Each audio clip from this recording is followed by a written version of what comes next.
नमस्कार मित्रांनो, या व्हिडिओमध्ये आपण शिकणार आहोत एल ई एफ ही अक्षरे कशा प्रकारच्या डायग्राममधनं तयार होतात। नेहमीप्रमाणे आपण 10 सेंटीमीटर अंतरावर समांतर दोन रेषा घेऊन 8 सेंटीमीटर डॉट घेऊन बॉक्स तयार करू आणि 2 सेंटीमीटरवर डॉट घेऊन प्रत्येक अक्षर हा तयार होत आहे। 2 सेंटीमीटर डॉट घेण्याचं कारण की प्रत्येक अक्षराची साईज ही एकसारखी असावी, त्यासाठी आपण 2 सेंटीमीटरवर डॉट घेतो।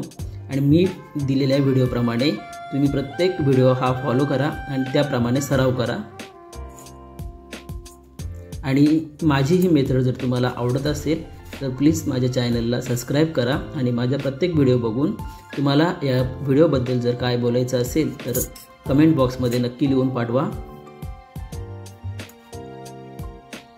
पहिल्या बॉक्समध्ये एल हा अक्षर तयार झालेला आहे, दुसऱ्या बॉक्समध्ये ई हा अक्षर तयार होईल।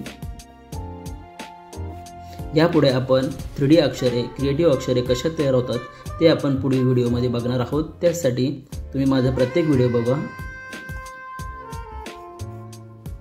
त्याने तुमच्या आर्ट एज्युकेशनसाठी तुम्हाला फायद्याचं होईल। आणि नियमितप्रमाणे सराव चालू ठेवा। अशा प्रकारे आपली 3 अक्षरे तयार झालेली आहेत, एल ई एफ। यापूर्वीही आपण खूप सारे इंग्लिशचे शब्द शिकलेले आहोत। माझे जुने व्हिडिओ बघून तुम्ही तुमचे बाकीचे अक्षरही सराव करू शकता। धन्यवाद।